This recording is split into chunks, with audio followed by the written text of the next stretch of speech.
আসসালামু আলাইকুম সুপ্রিয় দর্শক, শুভেচ্ছা সহ আমন্ত্রণ এনটিভি ইউরোপ নিউজে। সাথে রয়েছি নূর আফসার। সংবাদের শুরুতে জানিয়ে দিব শিরোনাম।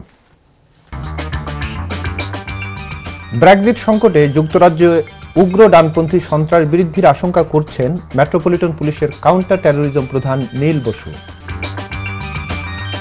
আইরিশ সীমান্তের সমস্যার সমাধান না হলে ব্রেক্সিটের পর যুক্তরাজ্যের বাণিজ্য চুক্তি করা কঠিন হবে বলে জানিয়েছেন আইরিশ প্রধানমন্ত্রী লিও ভারাদকার। এবং আগামী 15 থেকে 17 ফেব্রুয়ারি এক পর্বে অনুষ্ঠিত হবে এবারের ইজতেমা, জানিয়েছেন ধর্ম প্রতিমন্ত্রী।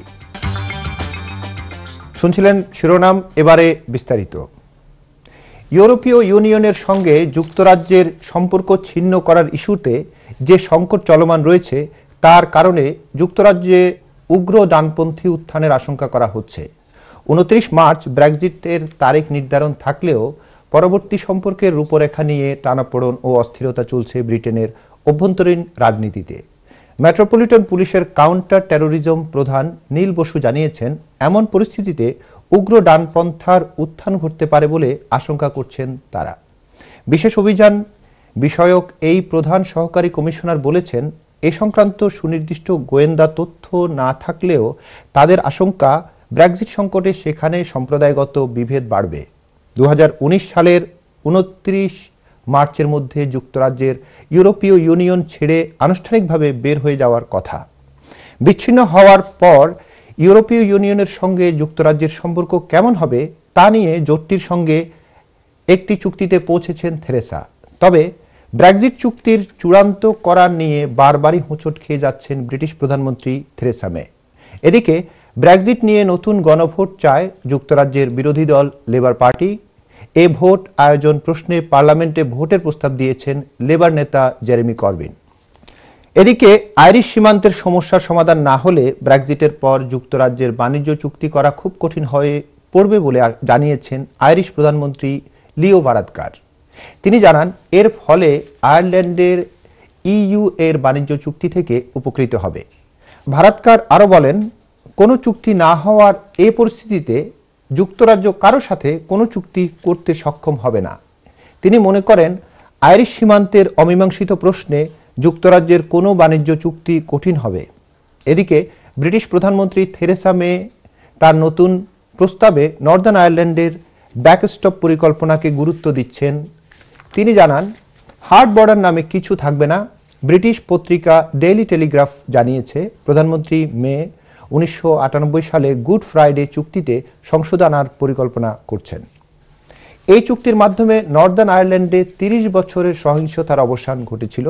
তবে থেরেসা মের নতুন প্রস্তাবে বিরোধী এবং নিজের টোরি দলের কাছে গ্রহণযোগ্য হবে কিনা সে বিষয়টি নিশ্চিত নয়।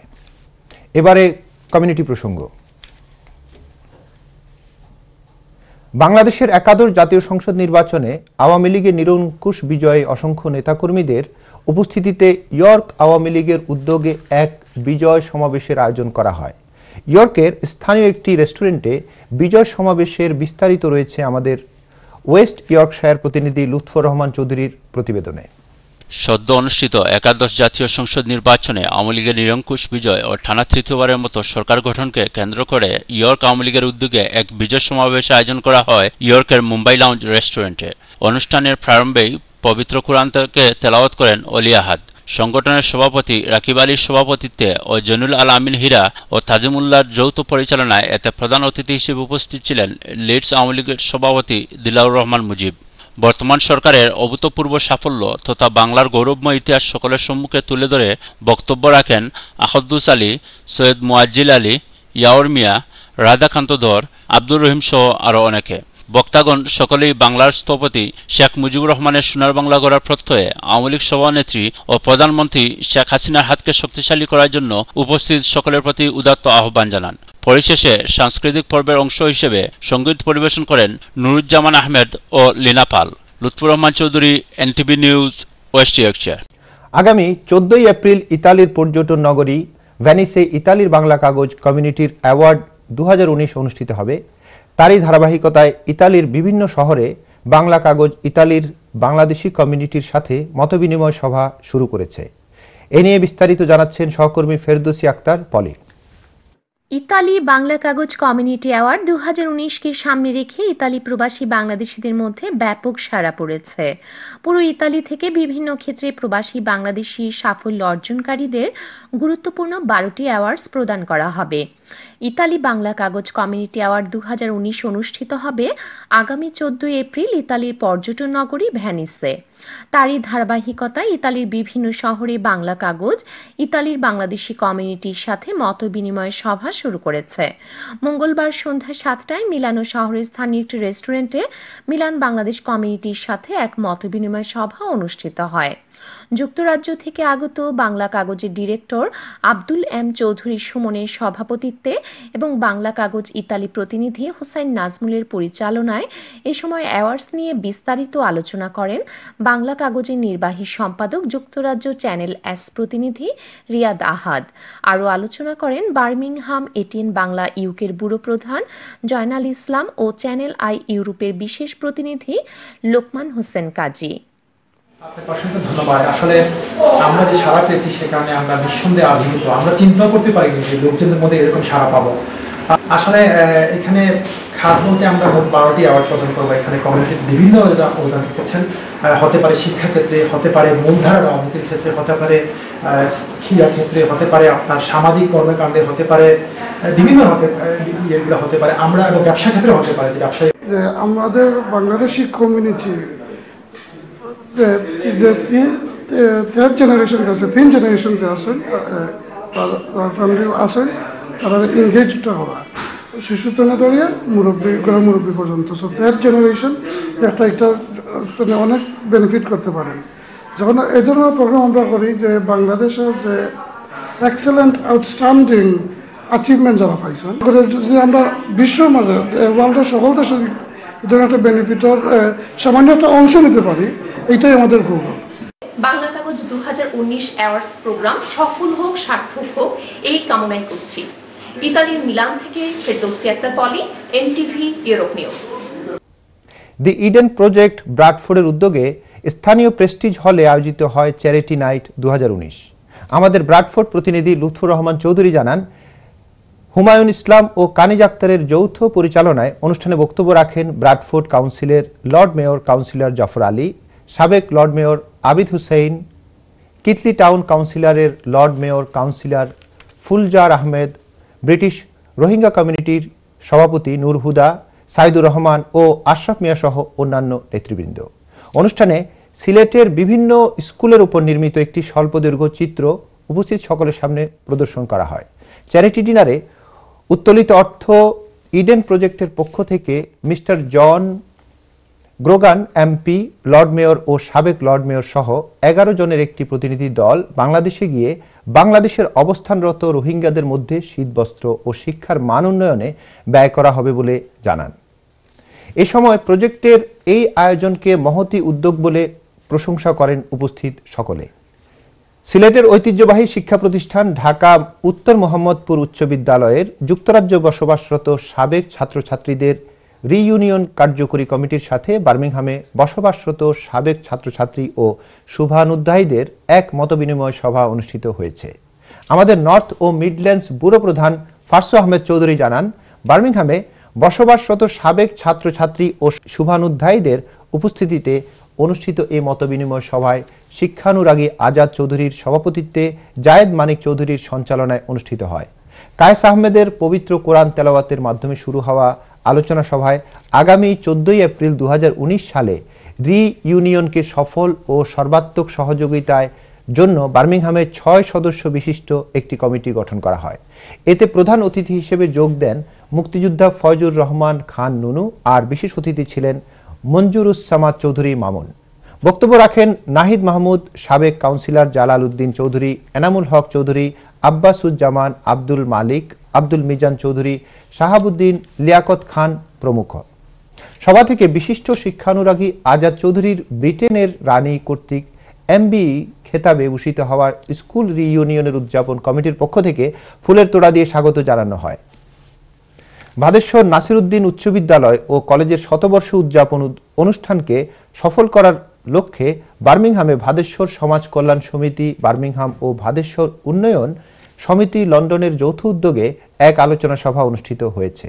আমাদের নর্থ ও মিডল্যান্ডস ব্যুরো প্রধান ফারসু আহমেদ চৌধুরী জানান, উল্লেখিত এলাকার বিভিন্ন নেতৃবৃন্দের উপস্থিতিতে রোববার বার্মিংহামের স্মল হিতের মিঠাই ঘর হলে এই আলোচনা সভা অনুষ্ঠিত হয়। সালেহ আহমেদের সভাপতিত্বে এবং জুনায়েদ আহমেদের পরিচালনায় শেখ মোরশেদ আহমেদ সোহেলের পবিত্র কোরআন তেলাওয়াতের মাধ্যমে শুরু হওয়া আলোচনা সভায় সকলের মতামতের ভিত্তিতে মোহাম্মদ আলী আহমদকে ও সালেহ আহমদকে সদস্য সচিব এবং একিউ চৌধুরীকে প্রধান উপদেষ্টা করে ভাদেশ্বর নাসির উদ্দিন উচ্চ বিদ্যালয় ও কলেজের শতবর্ষ উদযাপনের জন্য একটি কমিটি গঠন করা ছাড়াও আরও 4টি প্রস্তুতি উপকমিটি গঠন করা হয়। গোলাপগঞ্জ উপজেলা এডুকেশন ট্রাস্ট ইউকের উদ্যোগে সাবেক জনপ্রশাসন মন্ত্রী, সমাজ উন্নয়নের একজন সফল কারিগর, বীর মুক্তিযোদ্ধা সদ্য প্রয়াত সৈয়দ আশরাফুল ইসলামের রুহের মাগফিরাত কামনা করে শোক সভার ও দোয়া মাহফিলের আয়োজন করা হয়। যুগ্ম সাধারণ সম্পাদক আব্দুল বাসিরের পরিচালনায় সভায় সভাপতিত্ব করেন সংগঠনের সভাপতি আলতাফ হোসেন পাইস। এ সময় প্রধান অতিথি হিসেবে উপস্থিত ছিলেন যুক্তরাজ্য আওয়ামী লীগের সভাপতি সুলতান শরীফ। প্রধান বক্তা হিসেবে উপস্থিত ছিলেন মারুফ আহমেদ চৌধুরী। অনুষ্ঠানের শুরুতে পবিত্র কোরআন থেকে তেলাওয়াত করেন এবং মরহুমের আত্মার মাগফিরাত কামনা করে দোয়া পরিচালনা করেন মাওলানা শফিকুর রহমান বিপ্লবী। সভায় বক্তাগণ মরহুমের কর্মজীবন নিয়ে আলোচনা করেন এবং বলেন, সৈয়দ আশরাফ ছিলেন সৎ ও ন্যায়ের প্রতীক। যোগ্য পিতার সন্তান হিসেবে তিনি সারা জীবন দেশ ও জাতির কল্যাণে কাজ করে গেছেন। বাঙালি জাতি তার কর্মময় জীবনের কথা ভুলবে না। এ সময় সভায় আরও উপস্থিত ছিলেন মাইজউদ্দিন আহমেদ, হারুন মিয়া, মোহাম্মদ ইকবাল হুসাইন, মোহাম্মদ দিলাওয়ার হুসাইন, জবরুল ইসলাম, নানু শেখ, শামীম আহমেদ সহ আরও অনেকে। মোপেড রাইডার্সের সংগঠন ওয়ার্কার্স ইউনিয়ন লন্ডনের উদ্যোগে ব্যাডমিন্টন টুর্নামেন্ট সম্পন্ন হয়েছে। মঙ্গলবার ওয়াপিং জন ওরেল স্পোর্টস সেন্টারে এই টুর্নামেন্টের আয়োজন করা হয়। টুর্নামেন্টে মোট 24টি টিম অংশগ্রহণ করে। লন্ডন শহরের বিভিন্ন স্থান থেকে আগত ফুড ও কুরিয়ার ডেলিভারি রাইডাররা এতে অংশগ্রহণ করে। 24টি টিম থেকে সেমিফাইনালে উন্নীত হয় 4টি টিম। ফাইনালে সাব্বির আহমেদ এবং নিকচন চ্যাম্পিয়ন হয়। আক্তার হোসেন রাজু এবং মহিদুল মাসুম রানার্স আপ হয়। রিয়াজ মিয়ার সভাপতিত্বে এবং ইমন রহমানের পরিচালনায় অনুষ্ঠিত পুরস্কার বিতরণী পর্বে প্রধান অতিথি হিসেবে উপস্থিত ছিলেন London wide assembly member Andrew Boff. এতে বক্তব্য রাখেন ওয়ার্কার্স ইউনিয়ন লন্ডনের সেক্রেটারি শাহিন আহমেদ রনি। এ সময় উপস্থিত ছিলেন আশরাফ আহমেদ, আসাদুজ্জামান রনি, সুয়েব সালাউদ্দিন, মুমিন খান মুন্না, নাইম তন্ময়, শামীম আহমেদ সহ আরও অনেকে। এবারে বাংলাদেশ প্রসঙ্গ। 2 পর্বে নয়, আগামী 15 থেকে 17 ফেব্রুয়ারি এক পর্বে অনুষ্ঠিত হবে এবারের ইজতেমা। বিশ্ব ইজতেমা নয়, এবার থেকে জাতীয় ইজতেমা। তাবলিগ জামাতের 2 পক্ষের সাথে বৈঠক শেষে একথা জানান ধর্ম প্রতিমন্ত্রী শেখ মোহাম্মদ আবদুল্লাহ। 2 পক্ষের সমঝোতার ভিত্তিতে ইজতেমার সব আনুষ্ঠানিকতা সম্পন্ন করা হবে। আর কোনো ক্ষেত্রে সমঝোতা না হলে 4 সদস্যের কমিটি সহযোগিতা করবে বলে বৈঠকে সিদ্ধান্ত নেয়। বিস্তারিত দেখুন রিপোর্টে। ইজতেমার তারিখ নির্ধারণের লক্ষ্যে ধর্ম প্রতিমন্ত্রীর সাথে বৈঠকে বসেন নিজামুদ্দিন মার্কাজের মাওলানা সাদের অনুসারীর পক্ষে ওয়াসিফুল ইসলাম ও খান শাহাবুদ্দিন নাসিম এবং দেওবন্দপন্থীদের পক্ষে মাওলানা জুবায়ের ও উমর ফারুক। প্রধানমন্ত্রী সামরিক সচিব বৈঠকে অংশ নেন। তাবলিগ জামাতের এক পক্ষ 8 ফেব্রুয়ারি এবং অপর পক্ষ 22 ফেব্রুয়ারি ইজতেমা শুরুর প্রস্তাব দেন। 2 পক্ষ আলাদাভাবে ইজতেমা আয়োজনেরও আগ্রহ প্রকাশ করে। 2 ঘন্টার আলোচনায় অবশেষে এবারের ইজতেমা একবারে করার সিদ্ধান্ত হয়। আমরা একটা প্রস্তাব রাখছিলাম যে 2টার মাঝামাঝি কত হয়, সেই মাঝামাঝি তারিখটা হলো 15, 16, 17। আলাদা আলাদা করলে চাপ কম হইতে পারে, আর মানে ওই যে গোলমালের গোলযোগের সম্ভাবনা বেশ বাড়তে পারে। তাহলে বাইরে প্রমাণ হবে যে গোলমাল তো রয়েই গেছে, এবং আমরা গোলমাল যে নাই, বিশৃঙ্খলা নাই, উভয় পক্ষ যে ঐক্যবদ্ধভাবে করতেছি, এর পরিমাণ স্বরূপ এবারে এক ধাপেই করব।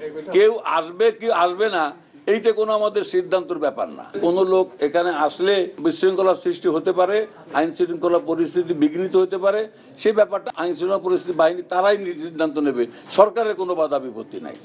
বৈঠকে আরও সিদ্ধান্ত হয়, মাওলানা সাদ ইজতেমায় অংশ না নিলে অপরপক্ষের মাওলানা ইব্রাহিম ও আহমেদ লাট অংশ নেবেন না। তবে 2 পক্ষের বিদেশি মেহমানই অংশ নিতে পারবেন, আর তাবলিগ জামাতের বাইরে অন্য কেউ ইজতেমায় হস্তক্ষেপ করবে না বলেও সিদ্ধান্ত হয়েছে। সরকারের অনুরোধের ফয়সালা হয়েছে 15, 16, 17 তারিখে ইজতেমা হবে। বিশ্ব ইজতেমার জায়গায় ফয়সালা হয়েছে যে এটা জাতীয় ইজতেমা হবে।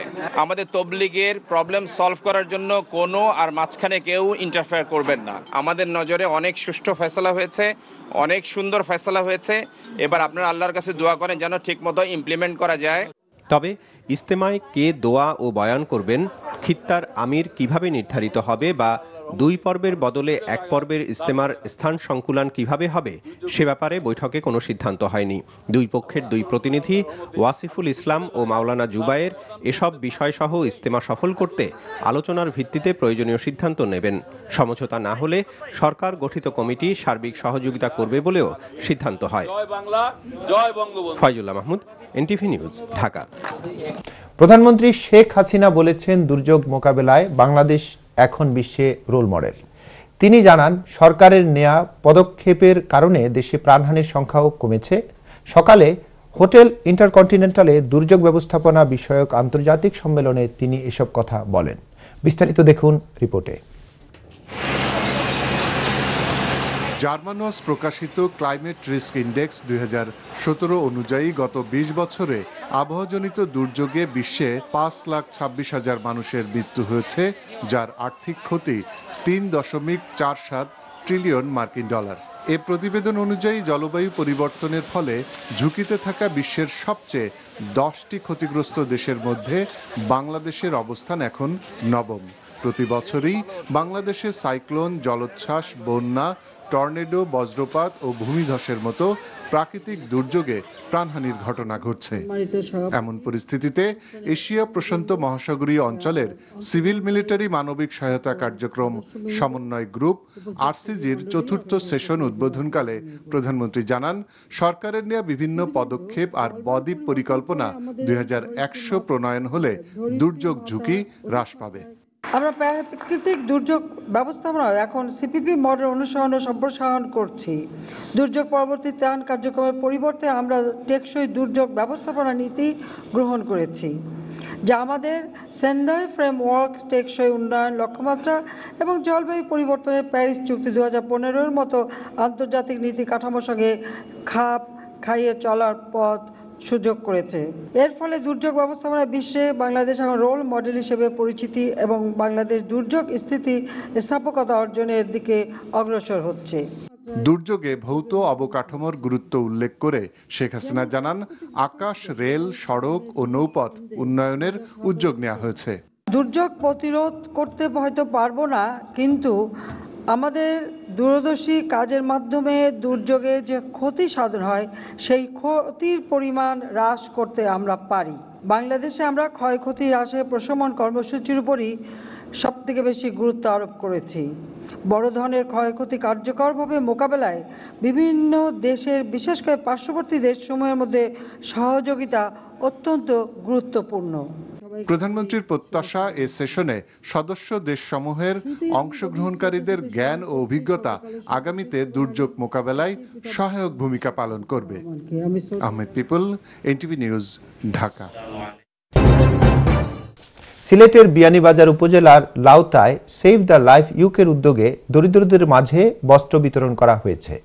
এ উপলক্ষে উপজেলার লাউতা ইউনিয়নে ট্রাস্ট প্রতিষ্ঠাতার বাড়িতে এক অনুষ্ঠানের আয়োজন করা হয়। ট্রাস্টের প্রতিষ্ঠাতা যুক্তরাজ্য প্রবাসী বিশিষ্ট সমাজসেবক ও শিক্ষানুরাগী ডক্টর ফয়জুল ইসলামের সভাপতিত্বে অনুষ্ঠানে প্রধান অতিথি হিসেবে বিয়ানীবাজার উপজেলা পরিষদের চেয়ারম্যান বীর মুক্তিযোদ্ধা আওতার রহমান খান, বিশেষ অতিথি ছিলেন ডাক্তার ফয়জুল ইসলাম, একাডেমির চেয়ারম্যান ডক্টর সাইদুল ইসলাম, উপজেলা আওয়ামী লীগ নেতা ফয়জুর রহমান, যুক্তরাজ্য প্রবাসী খয়রুল ইসলাম সহ আরও অনেকে। সমাজকর্মী আলতাফ হোসেন এনুর সঞ্চালনায় অনুষ্ঠানে প্রায় 1,500 দরিদ্র মানুষের মাঝে শাড়ি, লুঙ্গি বিতরণ করা হয়। উল্লেখ্য, 2004 সালে আর্থ মানবতার সেবায় প্রতিষ্ঠিত এই ট্রাস্টের মাধ্যমে এলাকায় বিভিন্ন সেবামূলক কর্মকাণ্ড পরিচালিত হয়ে আসছে। পরিকল্পনা মন্ত্রী এম এ মান্নান বলেছেন, বাংলাদেশের 64 জেলাকে ঢাকার সাথে 4 থেকে 6 লেনের সংযোগ সড়ক করা হবে। সরকার 3য় পদ্মা সেতু করার চিন্তা করছে। তিনি আরো বলেন, কর্ণফুলী নদীতে টানেল নির্মাণের কাজ চলছে। আমরা যমুনা নদীর উত্তরের শেষ সীমায় আরও একটি টানেল নির্মাণ করা হবে। বৃহস্পতিবার দুপুরে সুনামগঞ্জ শহরে মহিলা কল্যাণ কেন্দ্রের মাঠে সংবর্ধনা অনুষ্ঠানে প্রধান অতিথির বক্তব্যে পরিকল্পনা মন্ত্রী এম এ মান্নান এসব কথা বলেন। তিনি আরও বলেন, সুনামগঞ্জে হাওর এলাকায় রেলপথ নির্মাণের উদ্যোগ শুরু হয়েছে। সুনামগঞ্জের সাথে মোহনগঞ্জ ময়মনসিংহ হয়ে সরাসরি ঢাকার সাথে রেল যোগাযোগ স্থাপন করা হবে। সুনামগঞ্জ জেলা মহিলা কল্যাণ কেন্দ্রের সভাপতি নাহিদ আফরোজ সুলতানা সভাপতিত্বে আরও বক্তব্য রাখেন সুনামগঞ্জ ৪ আসনের সংসদ পীর ফজলুর রহমান মিসবা, জেলা প্রশাসক মোহাম্মদ আব্দুল আহাদ, জেলা পরিষদ চেয়ারম্যান নুরুল হুদা মুকুট, বাংলাদেশ প্রতিদিনের নির্বাহী সম্পাদক পীর হাবিবুর রহমান, পরিকল্পনা মন্ত্রী এম এ মান্নানের সহধর্মিনী জুলেখা মান্নান প্রমুখ। পরে পরিকল্পনা মন্ত্রী এম এ মান্নানকে সুনামগঞ্জ মহিলা কল্যাণ কেন্দ্রের পক্ষ থেকে সম্মাননা ক্রেস্ট তুলে দেওয়া হয়। দর্শক, সংবাদ শেষ করব, তার আগে আরেকবার জানিয়ে দিচ্ছি শিরোনাম। ব্রেক্সিট সংকটে যুক্তরাজ্যে উগ্র ডানপন্থী সন্ত্রাস বৃদ্ধির আশঙ্কা করছেন মেট্রোপলিটন পুলিশের কাউন্টার টেরোরিজম প্রধান নীল বসু। আইরিশ সীমান্তের সমস্যার সমাধান না হলে ব্রেক্সিটের পর যুক্তরাজ্যের বাণিজ্য চুক্তি করা কঠিন হবে বলে জানিয়েছেন আইরিশ প্রধানমন্ত্রী লিও ভারাদকার। এবং আগামী 15 থেকে 17 ফেব্রুয়ারি এক পর্বে অনুষ্ঠিত হবে এবারের ইজতেমা, জানিয়েছেন ধর্ম প্রতিমন্ত্রী। এই ছিল আমাদের হাতে থাকা এনটিভি ইউরোপ নিউজের সর্বশেষ আয়োজন।